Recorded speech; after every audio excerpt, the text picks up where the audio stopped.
الفصل الثانی حدیث نمبر 551 ابو ہریرہ رضی اللہ عنہ بیان کرتے ہیں رسول اللہ صلی اللہ علیہ وسلم نے فرمایا جس شخص نے حائضہ سے جمع کیا یا عورت سے لواطت کی یا وہ کسی کاہن کے پاس گیا تو اس نے محمد صلی اللہ علیہ وسلم پر نازل کی گئی شریعت کا انکار کر دیا۔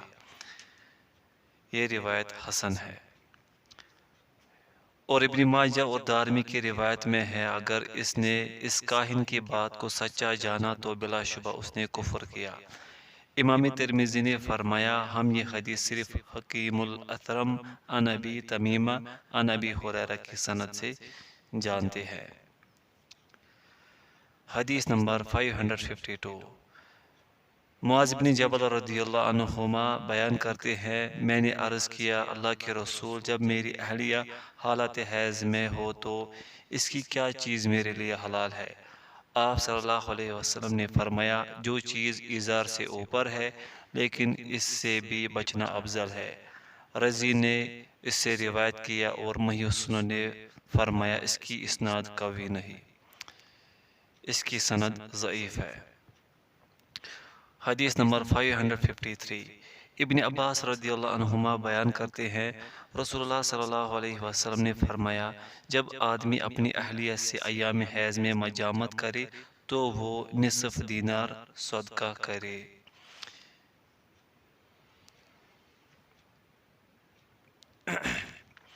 یہ روایت ضعیف ہے۔ حدیث نمبر 554 ابن عباس رضی اللہ عنہما نبی صلی اللہ علیہ وسلم سے روایت کرتے ہیں آپ نے فرمایا جب حیض کا خون سرخ ہو تو جمع کرنے کی صورت میں 1 دینار اور جب خون زرد ہو تو نصف دینار ہے۔ یہ روایت حسن ہے۔ حدیث نمبر 555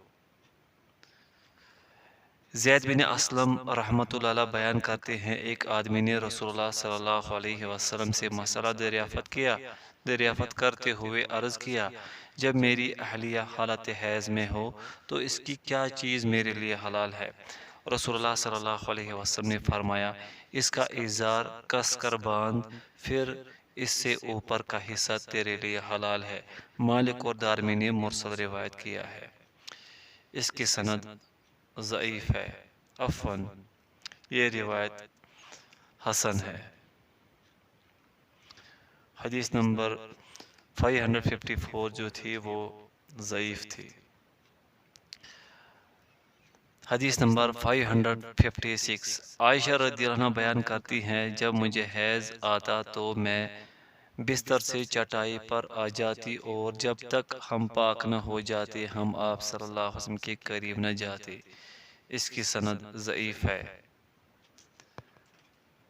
باب مستحاضہ کا بیان الفصل الاول فصل اول حدیث نمبر 557 عائشہ رضی اللہ عنہ بیان کرتی ہیں فاطمہ بنت ابی حبیش نبی صلی اللہ علیہ وسلم کی خدمت میں آئی اور انہوں نے عرض کیا اللہ کے رسول میں استحاضہ کی مریض ہوں، میں پاک نہیں رہتی، کیا میں نماز چھوڑ دوں؟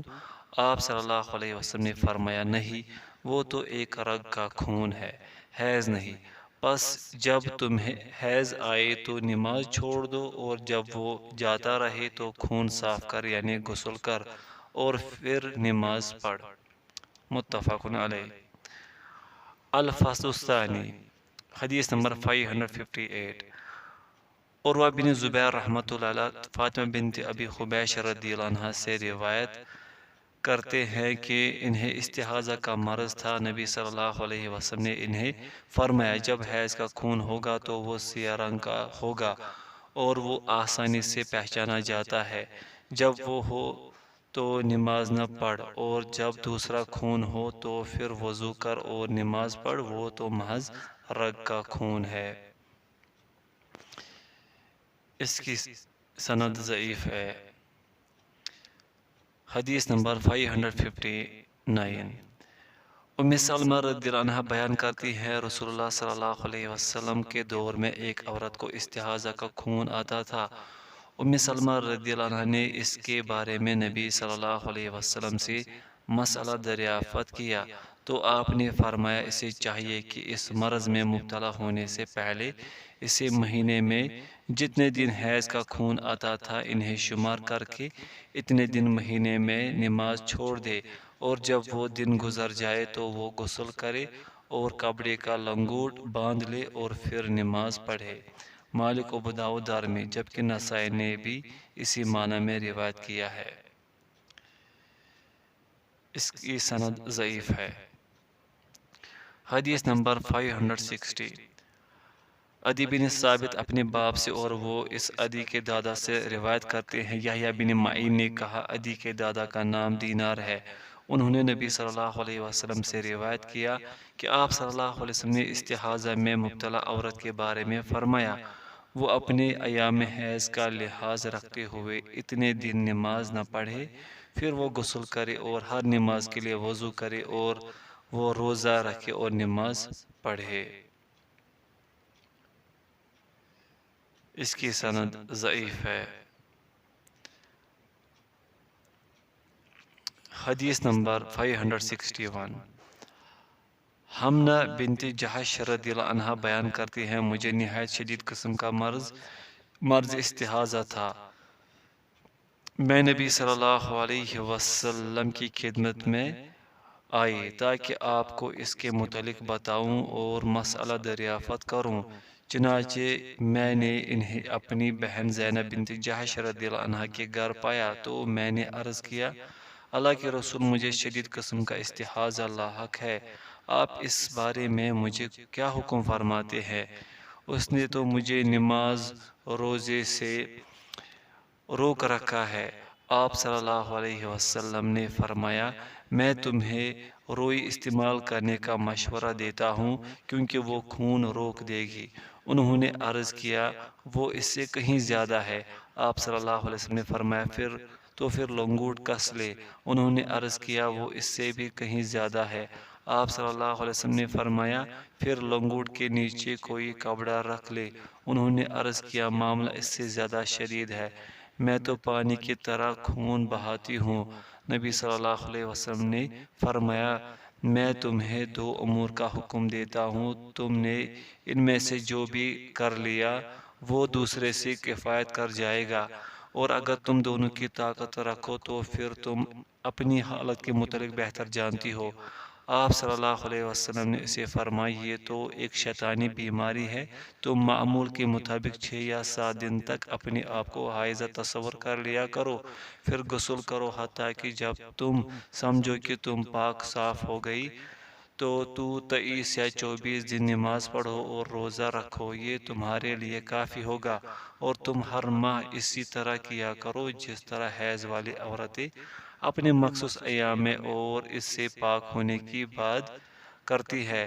اور اگر تم یہ طاقت رکھو کہ نماز ظہر کو مؤخر کر لو اور نماز عصر کی جلدی کر لو، پھر غسل کر کے ظہر و عصر کو اکٹھا پڑھ لو، اسی طرح مغرب کو مؤخر کر لو اور عشاء کو پہلے کر لو، پھر غسل کر کے دونوں نماز اکٹھی پڑھ لو، بس ایسے کیا کرو، اور نماز فجر کے لیے غسل کرو اور روزہ رکھو، اگر تم ایسا کر سکو تو کرو۔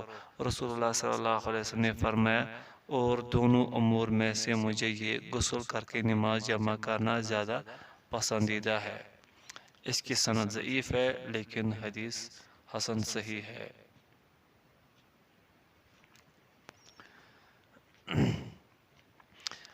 الفصل الثالث، حدیث نمبر 562، اسما بنت امیس رضی اللہ عنہ بیان کرتی ہیں، میں نے عرض کیا، اللہ کے رسول صلی اللہ علیہ وسلم، فاطمہ بنت ابی حبیش رضی اللہ عنہ اتنی مدت سے استحاضہ میں مبتلا ہے اور اس نے اس دوران نماز نہیں پڑھی۔ رسول اللہ صلی اللہ علیہ وسلم نے فرمایا، سبحان اللہ، یہ استحاضہ شیطان کی طرف سے ہے۔ وہ ایک برتن میں بیٹھے، اگر وہ پانی کے اوپر زردی دیکھے تو وہ ظہر و عصر کے لیے ایک غسل کرے، مغرب و عشاء کے لیے ایک غسل کرے اور فجر کے لیے ایک غسل کرے، اور ان کے مابین ظہر و عصر کے غسل کے مابین وضو کر لے۔ اس کی سند ضعیف ہے۔ حدیث نمبر 563، اور اس نے کہا کہ مجاہد نے ابن عباس رضی اللہ عنہما سے روایت کیا ہے، جب اس کے لیے غسل کرنا مشکل ہو گیا تو آپ نے اسے 2 نمازیں اکٹھی پڑھنے کا حکم فرمایا۔ یہ روایت صحیح ہے۔